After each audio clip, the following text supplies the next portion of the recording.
అందరికీ నమస్కారం.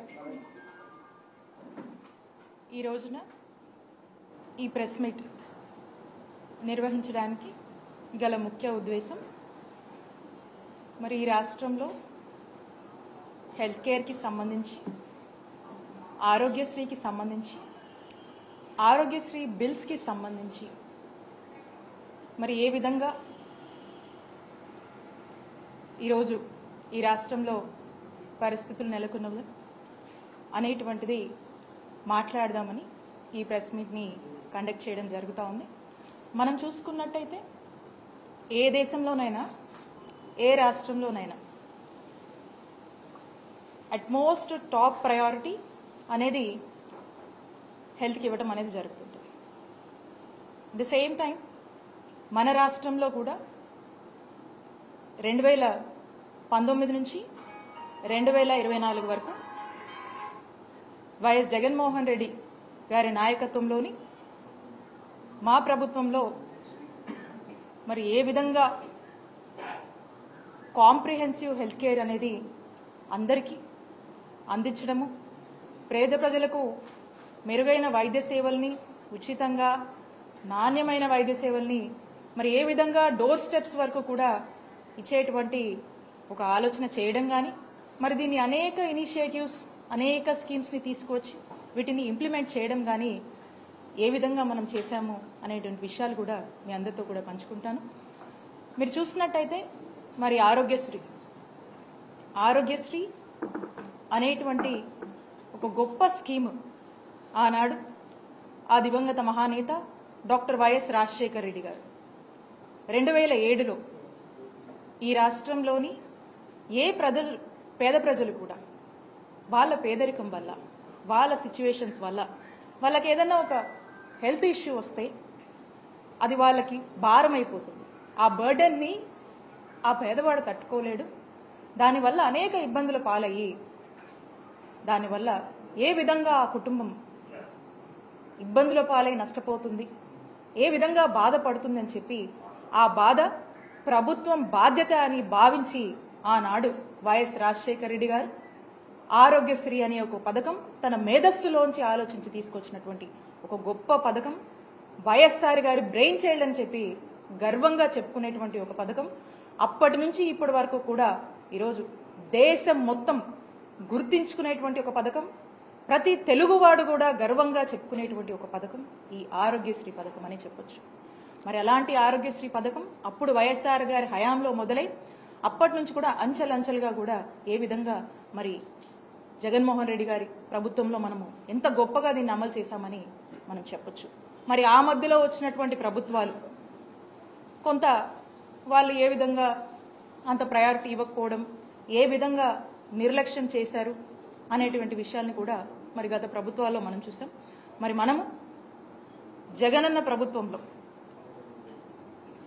ఈ 5 ఏళ్ల 2019 నుంచి 2024 వరకు ఈ 5 years టెన్యూర్లో మరి ఆరోగ్యశ్రీ పథకం మనం చూసినట్టయితే 1059 ఉన్నటువంటి ప్రొసీజర్స్ మనము జగనన్న ప్రభుత్వంలో 3257 ప్రొసీజర్స్ వరకు కూడా పెంచి తీసుకెళ్లి ఇంప్లిమెంట్ చేశాం. అంతకుముందు మీరు చూసినట్టయితే 1059 ఉండేది టీడీపీ హయాంలో. సంవత్సరానికి 1000 కోట్లు మాత్రమే ఖర్చు చేసేటువంటి పరిస్థితి టీడీపీ హయాంలో ఉండేది. మరి జగనన్న ప్రభుత్వం వచ్చాక ప్రతి సంవత్సరం సుమారు 3000 కోట్ల వరకు కూడా మరి ఈ ఆరోగ్యశ్రీకి మనం ఖర్చు చేసినటువంటి పరిస్థితి. అలాగే మీరు చూసినట్టయితే ఎంపానల్డ్ హాస్పిటల్స్, నెట్వర్క్ హాస్పిటల్స్ రాష్ట్రంలో గత ప్రభుత్వంలో 1000 కన్నా తక్కువ ఉన్నటువంటి ఎంపానల్డ్ హాస్పిటల్స్ని వాళ్ళని ఎంకరేజ్ చేసి వాళ్ళకు కావాల్సినటువంటి ఫ్లెక్సిబిలిటీ, వాళ్ళకు కావాల్సినటువంటి ఫీసిబిలిటీ, వాళ్ళకు అన్ని విధాలుగా కూడా ఒక ఫ్రెండ్లీ వాతావరణాన్ని ఏర్పాటు చేసి వాళ్ళని ఎంకరేజ్ చేసి 1000 కన్నా తక్కువ ఉన్నటువంటి ఎంపానల్ హాస్పిటల్స్ని మరి 2300 హాస్పిటల్స్ పైగా కూడా విస్తరించేటువంటి అవకాశాన్ని జగనన్న ప్రభుత్వం నెట్వర్క్ హాస్పిటల్స్కి ఇచ్చింది. మరి ఈ రోజున మనం చూస్తున్నట్టయితే ఈ రాష్ట్రంలో రాష్ట్ర ప్రజల్లో ఒక పెద్ద ఆందోళన నెలకొంది. అదేంటంటే మనం చూస్తూ ఉన్నాము. కూటమి ప్రభుత్వం ఏర్పడ్డాక కూటమి ప్రభుత్వంలో ఉన్నటువంటి మంత్రి గారు వారు మాట్లాడుతూ ఉన్నారు. ఏమని మాట్లాడుతూ ఉన్నారు? గత ప్రభుత్వము అప్పులు చేసిపోయింది, బకాయిలు పెట్టింది, మాకు బాధలు ఉన్నాయి, కష్టంగా ఉందని చెప్పి వారు మాటలు చెప్తా ఉన్నారు. నేను చెప్తా ఉన్నాను, గత ప్రభుత్వంలో అంటే చంద్రబాబు నాయుడు గారి హయాంలో 2014 నుంచి 19 వరకు వాళ్ళ హయాంలో వాళ్ళు మిగిల్చినటువంటి బకాయిలు 632 కోట్లుంటే ఆ బకాయిల్ని ఏమాత్రం కూడా మేము సాకులు చెప్పకుండా మేము బాధ్యత తీసుకొని మా జగన్మోహన్ రెడ్డి గారు, మా నాయకుడు జగన్మోహన్ రెడ్డి గారు వాటిని క్లియర్ చేసి 1050 ప్రొసీజర్స్ ని 3257 ప్రొసీజర్స్ కి పెంచి సంవత్సరానికి 1000 కోట్లు మీ హయాంలో మీరు ఖర్చు పెడితే 3000 కోట్ల వరకు కూడా ఖర్చు పెట్టి బ్రహ్మాండంగా రాష్ట్ర ప్రజలందరికీ కూడా వైద్య సేవలు అందించినటువంటి ఘనత జగన్మోహన్ రెడ్డి గారి ప్రభుత్వానికి దక్కింది. ఆ నమ్మకాన్ని కూడా ప్రజల్లో మేము నెలకొల్పుతున్నాం. మరి ఈ రోజున ఈ సాకులు చెప్తూ ఏవో అప్పులు ఉన్నాయని చెప్పి ఏదో బకాయిలు ఉన్నాయని చెప్పి మీరు మీ బాధ్యత నుంచి ఏమైనా వైదొలుగుతున్నారా? మీరు ఏం ఇండికేషన్ ఇస్తున్నారు అనేటువంటి సందేహము ఈరోజు రాష్ట్ర ప్రజలకు కలుగుతుంది అని తెలియజేస్తున్నాను.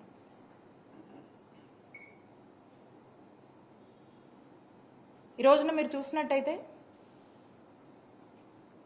మేము అంటే మొన్న జనవరి వరకు కూడా ఏవైతే పెండింగ్ బిల్స్ ఉన్నాయో ఆరోగ్యశ్రీలో ఆ బిల్స్ అన్ని కూడా క్లియర్ చేసి జనవరి వరకు ఉన్నటువంటి పెండింగ్ బిల్స్ మేము క్లియర్ చేసి ఆ తర్వాత మళ్ళా ఏదన్నా కొత్త బిల్స్ అరైజ్ అయితే అవన్నీ కూడా టెక్నికాలిటీస్ అంటే లైక్ అవన్నీ అప్లోడ్ చేసి మళ్ళీ మా వరకు వచ్చి మళ్ళీ పేమెంట్ అనేది ఇదంతా కూడా ఒక రికరింగ్ ప్రాసెస్ కంటిన్యూస్గా వస్తూ ఉంటే ఇదంతా ఒక రికరింగ్ సైకిల్ అనమాట ఇది. సో మా వరకు జనవరి వరకు ఉన్నవి కూడా మా జగనన్న ప్రభుత్వం క్లియర్ చేసి ఆ తర్వాత ఫిబ్రవరి మార్చ్ ఏదైతే ఉందో అప్పటికి వచ్చినటువంటి అప్లోడ్ అయ్యి వచ్చినటువంటి మా దృష్టికి వచ్చినటువంటి ఏవైతే ఉన్నాయో అప్పటికి వచ్చేసరికి మార్చ్లో ఎన్నికల కోడ్ వచ్చింది. కోడ్ వస్తే మీకు తెలుసు. ఆ కోడ్ వచ్చిన తర్వాత ఇక ఎన్నికలు అన్ఫార్చునేట్లీ మేము అధికారంలోకి రాలేకపోయాం. ఆ విషయం మీకు తెలుసు. సో ఇంకా అప్పటి నుంచి ఉన్నటువంటి ఏవైతే బిల్స్ ఉన్నాయో ఆ బిల్స్ ఇప్పుడు కొత్తగా కూటమి ప్రభుత్వం ఏర్పడిన తర్వాత ఆ బిల్స్ ని క్లియర్ చేసి మరి ఎక్కడా కూడా ఇంటరప్షన్ లేకుండా వైద్య సేవలు అందించాల్సినటువంటి బాధ్యత ఈ ప్రభుత్వం మీద ఉందని గుర్తు చేస్తా ఉన్నాము. ఏదో లెక్కలు చెప్పి అప్పులని ఆదాయాలని బకాయిలని సాకులు చెప్పి మీకు రెస్పాన్సిబిలిటీ నుంచి మీరు ఏమైనా తప్పించుకునేటువంటి ప్రయత్నం చేస్తున్నారా? ఆరోగ్యశ్రీ సంబంధించి వాటి యొక్క బిల్స్ కి సంబంధించి ఈ సాకులు చెప్పి మీరు ప్రజల్ని ఏమన్నా ఒక ఆందోళన పరిస్థితిలో ఉంచేటువంటి ఒక ప్రయత్నం చేస్తున్నారా? లేకపోతే ఏంటి మీరు చెప్పాలనుకుంటుంది? ఈ బిల్స్ పట్ల మీ స్టాండ్ ఏంటి? ఈ బిల్స్ అనేది మీ బాధ్యత. ఇది కంటిన్యూస్ రికరింగ్ సైకిల్ అని చెప్పి మీకు గుర్తు చేస్తా ఉన్నాం. అలాగే ఇక స్థానిక ఎంపీ గారు, యూనియన్ మినిస్టర్ గారు మొన్న వారు మాట్లాడుతూ ఉన్నారు. ఏమని మాట్లాడుతూ ఉన్నారు? ఆరోగ్యశ్రీకి డబ్బులు లేవని, పేషెంట్లకు వైద్యం అందించలేమని, నెట్వర్క్ హాస్పిటల్కి డబ్బులు ఇవ్వలేమని, అందరూ ఆయుష్మాన్ భారత్ కార్డులు తీసుకోవాలని చెప్పి వారు మాట్లాడుతూ ఉన్నారు. అసలు ఇక్కడ నాకు ఒక అనుమానం అనిపిస్తా ఉంది. కూటమి ప్రభుత్వంలోని ముఖ్యమంత్రి చంద్రబాబు నాయుడు గారు ఏమైనా వారి మనస్సులో ఉన్నటువంటి మాటల్ని మరి ఈ మంత్రుల ద్వారా ఏమన్నా ఎక్స్ప్రెస్ చేయిస్తున్నారా అనేటువంటి అనుమానం కూడా మాకు కలుగుతా ఉంది. ఏమని? హెల్త్ వాళ్ళకంత ప్రయారిటీ కాదని, మరి ఆరోగ్యశ్రీని ఏమైనా వైండప్ చేస్తున్నారనేటువంటి ఒక అనుమానం కూడా మనకు కలుగుతా ఉంది. ఆయుష్మాన్ భారత్ కార్డ్స్ వాళ్ళకున్నటువంటి టెక్నికాలిటీస్ కావచ్చు, వాళ్ళు మనకు ఇస్తున్నటువంటి దీని ప్రకారం మనం చూస్తున్నట్టయితే 60 లక్షల మంది కుటుంబాలకు ఆయుష్మాన్ భారత్ కార్డు వర్తిస్తుంది మన రాష్ట్రంలో. ఆరోగ్యశ్రీ మీరు చూసినట్టయితే ఆరోగ్యశ్రీలో 1,42,00,000 కుటుంబాలకు ఈరోజు ఆరోగ్యశ్రీ మన రాష్ట్రంలో వర్తిస్తుంది. అంటే 90% of the families in the state of ఆంధ్రప్రదేశ్కి ఆరోగ్యశ్రీ అనేది వర్తిస్తుంది. మరి 60 లక్షల మందికే వర్తించేటువంటి ఆయుష్మాన్ భారత్ కార్డ్స్ని అందరూ తీసుకోవాలి, దాన్నే వాడుకోవాలంటే 60 లక్షల మందికే వర్తించేటువంటి ఈ ఆయుష్మాన్ భారత్ కార్డ్స్ మరి మిగతా వాళ్ళ పరిస్థితి ఏంటి? వాళ్ళకి ఏమైనా సమస్య వస్తే ఎక్కడికి పోవాలి? వాళ్ళకి ఏం వర్తించాలి అప్పుడు? అలాగే ఆరోగ్యశ్రీలో మనము 3257 ప్రొసీజర్స్కి మనం కవర్ చేస్తాం ఆరోగ్యశ్రీలో. మరి ఆయుష్మాన్ భారత్ 1900 చిల్లర, 1949 అంటే 2000 కన్నా తక్కువ ప్రొసీజర్స్ ఉన్నటువంటి ఆయుష్మాన్ భారత్ని మీరు వాడుకోండి అని చెప్పి చెప్తా ఉన్నారు.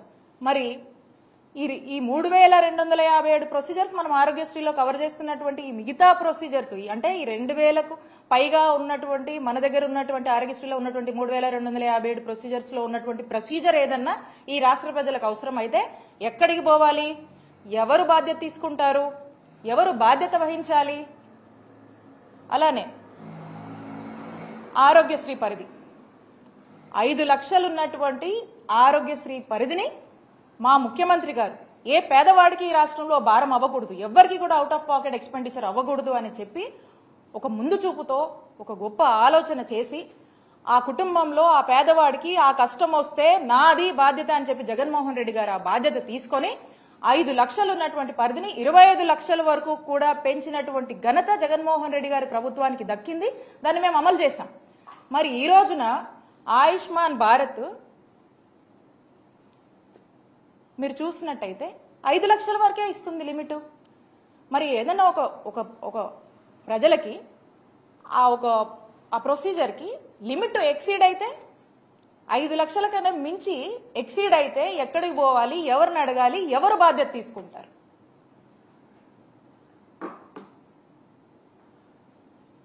ఇక ఆయుష్మాన్ భారత్ సంవత్సరానికి ఆయుష్మాన్ భారత్లో ఎంత ఇస్తారు?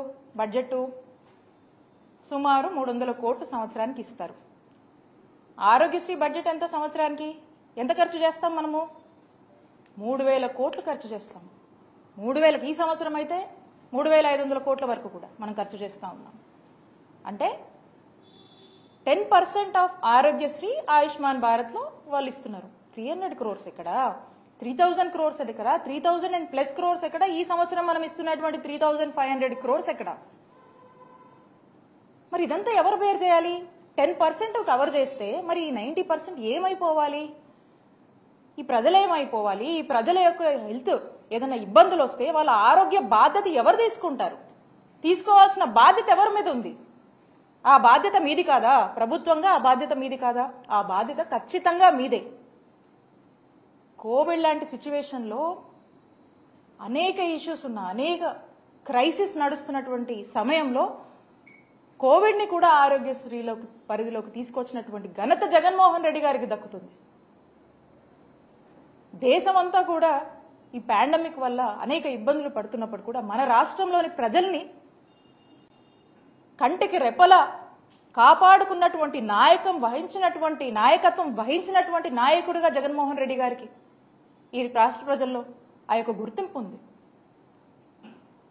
ఈ రోజున మరి ఈ విధంగా మీరు మాట్లాడుతూ ఉన్నారు. అలాగే ఆరోగ్య ఆసరం ఇది ఎవరికైనా ఆరోగ్యశ్రీలో ఉన్నటువంటి ఆ ప్రొసీజర్స్లో ఒక సర్జరీ అయినాక వాళ్ళు రికవరీ పీరియడ్ అని ఉంటుంది. ఆ రికవరీ పీరియడ్లో వాళ్ళ ఇంట్లో ఉంటే వాళ్ళ పనులు చేసుకోలేరు కాబట్టి వాళ్ళంతా కూడా వాళ్ళు పని చేసుకుంటేనే వాళ్ళ జీవితం గడిచేటువంటి జీవన విధానం ఉంటుంది. కాబట్టి ఆ లేవలేనటువంటి పరిస్థితుల్లో ప్రభుత్వము ఫినాన్షియల్ అసిస్టెన్స్గా ఆరోగ్య ఆసరా అని చెప్పేసి 225 రూపాయల నుంచి per day up to doctor recommendation మేరకు మరి 5000 వరకు కూడా ఒక నెలకి ఈ అమౌంట్ని ఫినాన్షియల్ అసిస్టెన్స్గా వాళ్ళకు వేజ్ లాస్ కాకుండా మనం ఇస్తా ఉన్నాం. ఇది ఆరోగ్యశ్రీ ఉంటేనే వర్తిస్తుంది. దీనికి మనం సంవత్సరానికి 300 కోట్ల చొప్పున ఖర్చు చేస్తా ఉన్నాం. మరి ఇది ఆరోగ్యశ్రీ ఉంటేనే ఇది వర్తిస్తుంది. మరి ఆరోగ్య ఆసరాన్ని ఏం చేద్దాం అనుకుంటున్నారు? ఆరోగ్య ఆసరా మీద మీ స్టాండ్ ఏంటి? ఈ మొత్తం చూస్తూ ఉంటే అందుకనే అనిపిస్తూ ఉంది. నేనంటుంది కాదు, ఏదో రాజకీయంగానో రాజకీయం కోసం నేను అంటుంది కాదు.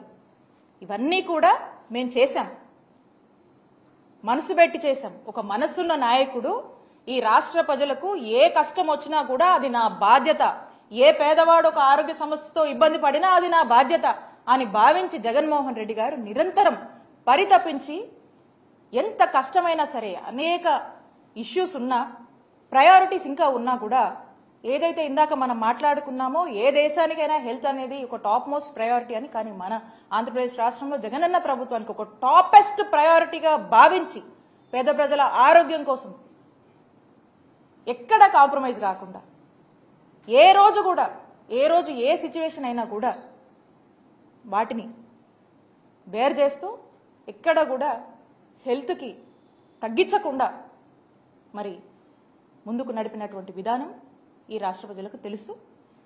కాబట్టి నేను అడుగుతా ఉన్నాను ఈ మంత్రుల్ని, అలాగే కూటమి ప్రభుత్వంలో ఉన్నటువంటి ముఖ్యమంత్రి గారిని, ఆరోగ్యశ్రీ మీద మీ స్టాండ్ ఏంటి? దీని మీద మీరు స్పష్టత ఇవ్వవలసిందిగా మిమ్మల్ని నేను కోరుతా ఉన్నాను. అలాగే రీసెంట్గా చూస్తూ ఉన్నాము, మరి మంత్రి గారు మెడికల్ కాలేజెస్ గురించి మాట్లాడుతూ ఉన్నారు. ఈ రాష్ట్రంలో వైద్య విద్యని పెంపొందించాలని, క్యూరేటివ్ కేర్ని స్ట్రెంథెన్ చేయాలి, టెరిషరీ కేర్ని ఇంకా కూడా స్ట్రెంథెన్ చేయాలి.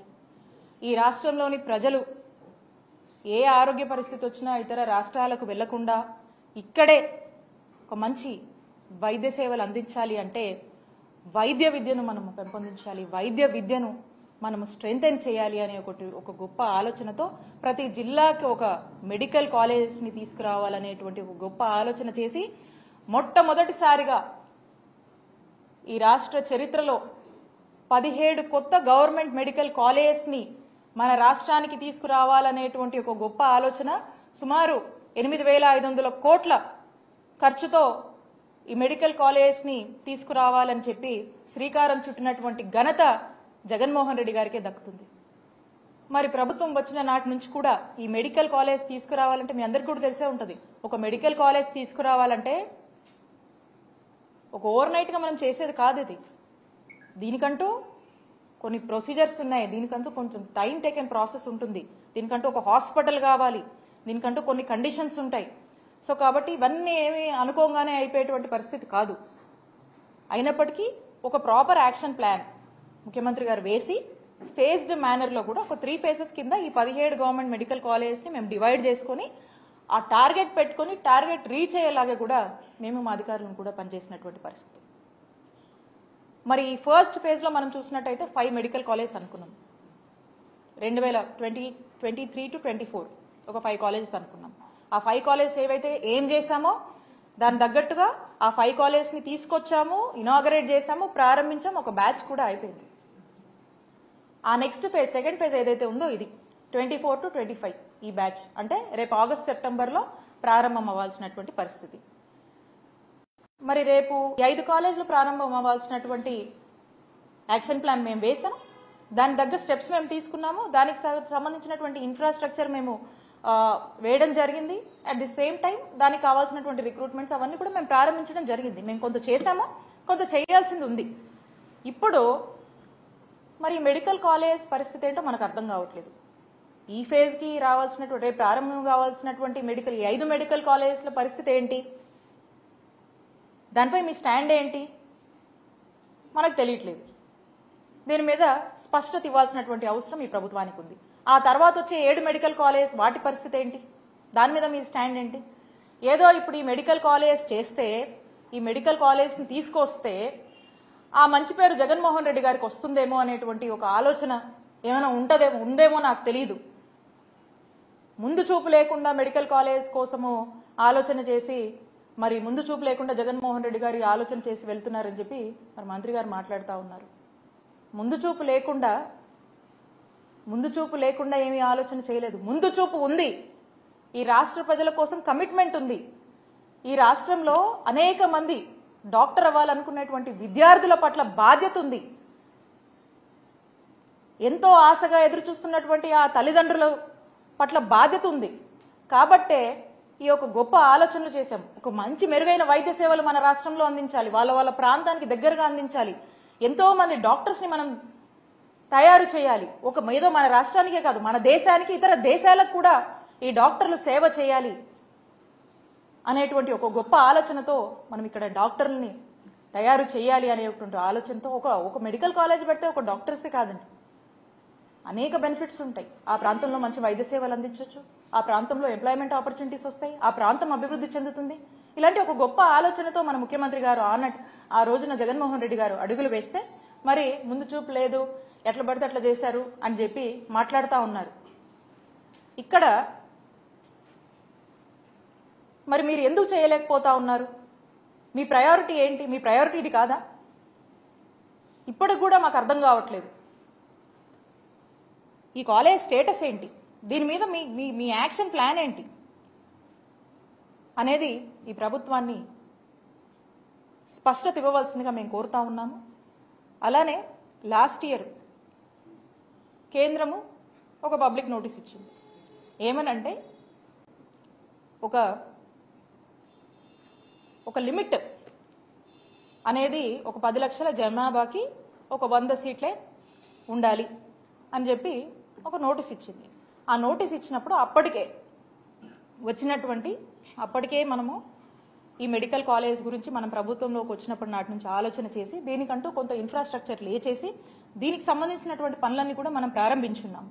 మరి లాస్ట్ ఇయర్ ఈ నోటీస్ వచ్చినప్పుడు మా ముఖ్యమంత్రి గారు జగన్మోహన్ రెడ్డి గారి ఆదేశాల మేరకు వెళ్ళి కేంద్ర మంత్రిని కలిసి మా స్టేట్ పరిస్థితి, మా స్టేట్లో మేము పలానా ఆలోచన చేసి 17 మెడికల్ కాలేజ్ని తీసుకురావాలి, ప్రభుత్వ మెడికల్ కాలేజ్ తీసుకురావాలని ఒక ఆలోచన చేశాము, దీనికి సర్టెన్ ఇన్ఫ్రాస్ట్రక్చర్ కూడా లేజేసి ఇంత మేము ఇచ్చేసాము అని చెప్పి మన స్టేట్ నీడ్స్ ఎక్స్ప్రెస్ చేస్తే అప్పట్లో ఉన్నటువంటి యూనియన్ మినిస్టర్ మన్సుఖ్ మాండవ్య గారు ఎంబటే స్పందించి మన స్టేట్ యొక్క నీడ్స్ని గుర్తించి మనకు సపోర్టివ్గా ఉండేందుకు ఇమీడియట్గా కూడా ఒక 1 ఇయర్ పాటు ఆ కండిషన్ని రిలాక్సేషన్ ఇచ్చారు.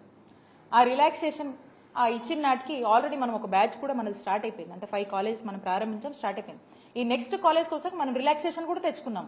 అండ్ దీనికి సంబంధించి కొంత హార్డ్ వర్క్ మనం చేస్తున్నాము. సో కాబట్టి ఇంకా ఎందుకు ముందుకు వెళ్ళట్లేదు? ఎక్కడ డిలే ఉంది? ఎక్కడ ప్రాబ్లం వచ్చింది? దాన్ని ఇమీడియట్ గా కంప్లీట్ చేయాల్సినటువంటి బాధ్యత మీ మీద ఉందని గుర్తు చేస్తున్నాం. ఎంతో మంది ఆశగా విద్యార్థులు, తల్లిదండ్రులు ఎదురు చూస్తా ఉన్నారు. సో కాబట్టి వాళ్ళందరికీ కూడా ఈరోజు మనం సమాధానం ఇవ్వాల్సినటువంటి బాధ్యత ప్రభుత్వంగా మీ మీద ఉందని చెప్పి గుర్తు చేస్తూ మీ అందరినీ కూడా మేము ఒకటే, ఈ ప్రభుత్వాన్ని ఒక సరైన స్పష్టత ఈ మెడికల్ కాలేజ్ మీద ఇవ్వమని మేము రిక్వెస్ట్ చేస్తా ఉన్నాం. అలాగే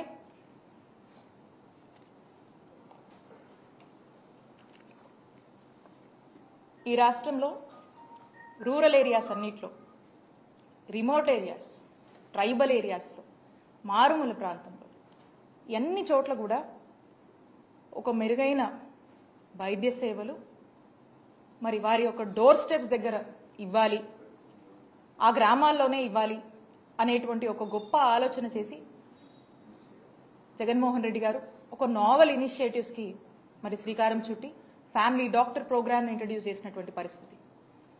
ఎంత గొప్పగా ఈ పథకము ఒక గొప్ప రిజల్ట్స్ని ఇచ్చింది. ఎంత చక్కగా కూడా ఈ రోజున గవర్నమెంట్ డాక్టరు ఆ గ్రామంలో ఉండి వైద్య సేవలు అందించడము, గవర్నమెంట్ డాక్టర్ ఈరోజు లేవలేనటువంటి పరిస్థితిలో ఉన్నటువంటి పేషెంట్స్ దగ్గరికి వెళ్ళి వైద్య సేవలు ఇచ్చేటువంటి ఒక గొప్ప కార్యక్రమం ఉచితంగా. మరి ఇలాంటి ఒక గొప్ప కార్యక్రమాన్ని మేము అధికారంలో ఉండగా తీసుకొచ్చాము. ఇది ఒక ప్రివెంటివ్ కేర్ మాదిరిగా, prevention is better than cure, అంటే ఒక ఫస్ట్ ఎయిడ్ మాదిరిగా ఏదన్నా ఒక ఇష్యూ వస్తే ఆ గ్రామంలో అక్కడే మనకు పరిష్కారం దొరికేటువంటి ఒక గొప్ప కార్యక్రమంగానే మనం చూడొచ్చు. అంటే ఏదున్నా కూడా మన గ్రామంలోనే మనకు వైద్య సేవలు అందుతాయి, అవసరమైతే మనకి ఇంటికే వచ్చి డాక్టర్ చూసేటువంటి ఒక ఆలోచన చాలా గొప్పగా దీన్ని మేము ఇంప్లిమెంట్ చేశాం. ఇది ఎంతో మంది రాష్ట్ర ప్రజలకు మంచి వైద్య సేవలు అందించడంతో పాటు ఎంతో మంది ఆరోగ్యాన్ని కూడా కాపాడినటువంటి పరిస్థితి. మరి ఇలాంటి ఒక గొప్ప ఫ్యామిలీ డాక్టర్ లాంటి ప్రోగ్రామ్ మీద మీ స్టాండ్ ఏంటి? అసలు ఇది కంటిన్యూ అవుద్దా? దీని మీద మీ ఆలోచన ఏంటి అనేది ఈ ప్రభుత్వాన్ని నేను స్పష్టత ఇవ్వవలసిందిగా రిక్వెస్ట్ చేస్తా ఉన్నాను. అలాగే ఆరోగ్య సురక్ష అనేటువంటి ఒక కార్యక్రమం, ఈ ఆరోగ్య సురక్ష అనే కార్యక్రమంలో ఇందాక మనం మాట్లాడుకున్నట్టు ఫ్యామిలీ డాక్టర్ ప్రోగ్రాంలో డాక్టర్స్ వెళ్ళి గ్రామాలను చూస్తారు, ఓపీస్ కండక్ట్ చేస్తారు, అలాగే అక్కడే ఉచిత వైద్య సేవలు అందించడం, టెస్టులు చేయడము, ఇంకేదైనా ఉంటే రిఫరల్ ఏమైనా అవసరమైతే చెప్తారు. సో ఇక్కడ సూపర్ స్పెషాలిటీ వైద్య సేవల్ని ఈరోజు ఆరోగ్య సురక్ష కార్యక్రమంలో ఆ గ్రామంలోనే అందించినటువంటి పరిస్థితి. మరి ఈ సూపర్ స్పెషాలిటీ వైద్య సేవల్ని మనం అక్కడ అందిస్తే అక్కడి నుంచి అవసరమైతే మళ్ళీ రిఫరల్ కూడా మరి రికమెండ్ చేసేటువంటి పరిస్థితి. దాన్ని మళ్ళా ఈ కార్యక్రమాన్ని ఫ్యామిలీ డాక్టర్తో అనుసంధానం చేసి ప్రజలకు ఎక్కడ కూడా ఇబ్బంది లేకుండా చక్కటి వైద్య సేవలు, వారి యొక్క ఆరోగ్యం పట్ల బాధ్యతని మీకు ఈ కార్యక్రమాల ద్వారా మీకు అర్థమవుతా ఉంది. ఇది మనం చేశాం. మరి ఈ కార్యక్రమం మీద మీ స్టాండ్ ఏంటి? ఇది కంటిన్యూ చేస్తారా లేకపోతే ఏంటి అనే దాని మీద కూడా ఈ ప్రభుత్వం స్పష్టత ఇవ్వవలసిందిగా నేను రిక్వెస్ట్ చేస్తా ఉన్నాను. అలాగే ఇవన్నిటితో పాటు ప్రివెంటివ్ కేర్, క్యూరేటివ్ కేర్ దీన్ని స్ట్రెంగ్తెన్ చేస్తూ ఒక మంచి ఇన్ఫ్రాస్ట్రక్చర్ అనేది మనం ఏర్పాటు చేయాలి. ఉన్నటువంటి హాస్పిటల్స్ని రివ్యాంప్ చేస్తూ, నాడు నేడు అని చెప్పేసి ఉన్నటువంటి హాస్పిటల్స్ని రివ్యాంప్ చేస్తూ, కొత్త హాస్పిటల్ని తీసుకొస్తూ, అవసరమైన డెవలప్మెంట్స్ చేస్తూ, క్షేత్రస్థాయి నుంచి మనం చూసుకున్నట్టయితే వీటి ఎక్కడైనా అర్బన్ ఏరియాస్లో కావచ్చు, రూరల్ ఏరియాస్లో కావచ్చు, డిస్టిక్ లెవెల్ కావచ్చు, క్షేత్రస్థాయి నుంచి మనం తీసుకున్నటువంటి పిహెచ్సి కావచ్చు, సిహెచ్సిస్ కావచ్చు, ఏరియా హాస్పిటల్స్ కావచ్చు, డిస్టిక్ హాస్పిటల్స్ కావచ్చు, మెడికల్ కాలేజెస్ కావచ్చు. సో టోటల్గా ఇవన్నీ కూడా నాడు నేడులో భాగంగా 17,000 కోట్లతో నాడు నేడు ఖర్చు చేస్తూ ఇవన్నీ కూడా మనం డెవలప్ చేస్తున్నటువంటి పరిస్థితి. మరి ఈ నాడు నేడు మీద మీ స్టాండ్ ఏంటి? ఈ నాడు నేడులో భాగంగా మీరు డెవలప్ చేస్తారా లేకపోతే అప్పులు, బాకీలు, బకాయిలు అని చెప్పి సాకుతో దీని నుంచి కూడా మీ బాధ్యత నుంచి ఏమైనా వైదొలిగిపోతారు? సో మీ ప్రయారిటీస్ ఏంటి, మీ యాక్షన్ ప్లాన్ ఏంటి, ఇవన్నీ కంటిన్యూ అవుతాయా లేదా అనేటువంటి ఒక స్పష్టతని, మీ స్టాండ్ ఏంటి అనే దాని మీద నేను కూటమి ప్రభుత్వంలో ఉన్నటువంటి ముఖ్యమంత్రి చంద్రబాబు నాయుడు గారిని అలాగే ఈ మంత్రి గారిని కూడా సమాధానం చెప్పవలసిందిగా, ప్రజలకు స్పష్టత ఇవ్వవలసిందిగా నేను కోరుతా ఉన్నాను. మేము ఒక్కటే చెప్తా ఉన్నాను, ఈ కార్యక్రమాలన్నీ మా నాయకుడు జగన్మోహన్ రెడ్డి గారి నాయకత్వంలోని మా ప్రభుత్వంలో మేము మా సాయశక్తుల బెస్ట్ ఆఫ్ అవర్ ఎబిలిటీ అనేక సార్లు రివ్యూలు చేసుకొని, అనేక సార్లు ఇంకేం చేయాలి, ఇంకేం చేస్తే బాగుంటుంది అని చెప్పేసి అనేక రివ్యూలు కండక్ట్ చేసుకొని 1-2 సార్లు ఏదైనా ఒక స్కీమ్ ఇంప్లిమెంటేషన్కి వెళ్తుందంటే 1-2 సార్లు చెక్ చేసుకొని దాని ఇమీడియట్గా ఏదైనా లూప్స్ ఉన్నా, ఏదైనా ఫ్లాస్ వచ్చినా కూడా వాటిని రెక్టిఫై చేస్తూ, దానికి ఎంత బడ్జెట్ అవసరమైనా కూడా ఏమైనా సరే ఎక్కడ కూడా వెనకాడకుండా, ప్రజలకు ఎక్కడంటి అసౌకర్యం కానీ ఇబ్బంది కలగకుండా మేము ఎంత కష్టమైనా కూడా ముందుకు వెళ్ళి ఇవన్నీ కూడా ఇంప్లిమెంట్ చేశాము. ఇదంతా కూడా ఒక రికరింగ్ సైకిల్, ఇదంతా కూడా ఒక రికరింగ్ ప్రాసెస్. సో కాబట్టి ప్రభుత్వంగా ఎప్పుడూ కూడా మా హయాంలో మేము ఎప్పుడు ఈ బాధ్యత నుంచి మేము ఎప్పుడూ కూడా ఇది మాదే ఈ బాధ్యత, ఇది మా టాపెస్ట్ ప్రయారిటీ, హెల్త్ మా టాపెస్ట్ ప్రయారిటీ, ఈ బాధ్యత మాది అని చెప్పి చాలా బాధ్యతగా భావించి మేమంతా కూడా చాలా బాధ్యతగా నడిపాము. మీరు కూడా ఇంకా ఈ సాకులతో వెళ్తే మనం ఏ స్పియర్లోనూ కూడా ముందుకు వెళ్ళలేము. కాబట్టి ఈ సాకులు కాకుండా ఇంకా బెటర్గా మీరు చేస్తే బాగుంటుందని కోరుకుంటూ, అలాగే ఈ అన్నిటి మీద కూడా మీరు మీ స్టాండ్ ఏంటో అని ఒక స్పష్టత ఈ ప్రభుత్వం ఇవ్వవలసిందిగా ప్రజల పక్షాన మేము కోరుతున్నాము. మేము ఒకటే చెప్తా ఉన్నాము, మేము మా నాయకుడు వైఎస్ జగన్మోహన్ రెడ్డి గారి నాయకత్వంలోని మేమంతా కూడా ప్రజలకు ఏ అవసరం వచ్చినా, ఏ విషయంలో అండగా ఉండాలన్నా కూడా మేము అధికారంలో ఉన్నా, మేము అధికారంలో లేకపోయినా కానీ ప్రజలతోనే ఉంటాము, ప్రజల పక్షానే నిలబడతాము, ప్రజల కోసం పోరాడతామని చెప్పి తెలియజేసుకుంటూ సెలవు తీసుకుంటున్నాను. Thank you. Madam, me infrastructure అనేది సరిగా ఏర్పాటు చేయకపోవడం వల్లే ఈ రోజు అడ్మిషన్స్ చేయడానికి ఎన్ఎంసీ పర్మిషన్ ఇవ్వలేదు అనేది మంత్రి గారు చెప్తా ఉన్నారు. అలాగే టీచింగ్ ఫ్యాకల్టీ కూడా తగినంతగా మెడికల్ కాలేజీలో లేవు కాబట్టి ఇప్పటికి అడ్మిషన్స్ విషయంలో అయితే మాత్రం ఎన్ఎంసీ పర్మిషన్ ఇచ్చే విధంగా లేదు అనేది మంత్రి గారు చెప్తా ఉన్నారు. దీని మీద మీరే అన్నారు. నేను ఇందాక నా మాటల్లో కూడా మీకు స్పష్టంగా చెప్పాను. మేము కొంత ఈ మెడికల్ కాలేజ్ కోసము కొంత యాక్టివిటీ చేశాము. మా యాక్షన్ ప్లాన్లో భాగంగా ఏదైతే ఫేజ్ 2కు సంబంధించినటువంటి మెడికల్ కాలేజ్ ఉన్నా దానికి సంబంధించినటువంటి కొంత రిక్రూట్మెంట్ మేము ఉండగానే కంప్లీట్ చేశాము. కొంత ఇన్ఫ్రాస్ట్రక్చర్ మేము డెవలప్ చేశాము. ఇప్పుడు ఇంకా కొంత చేయాల్సింది ఉంది.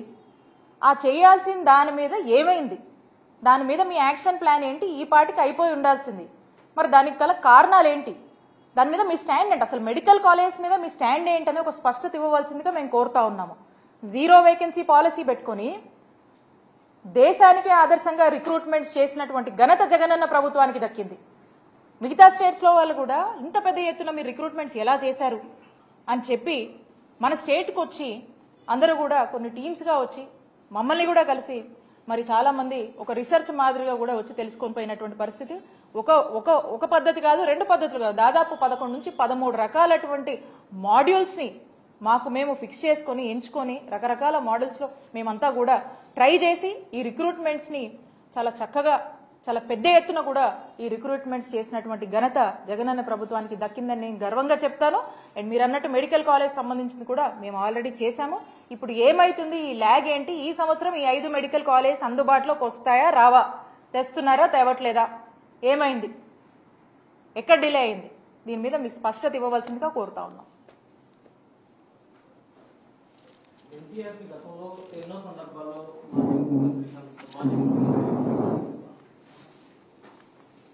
Thank you.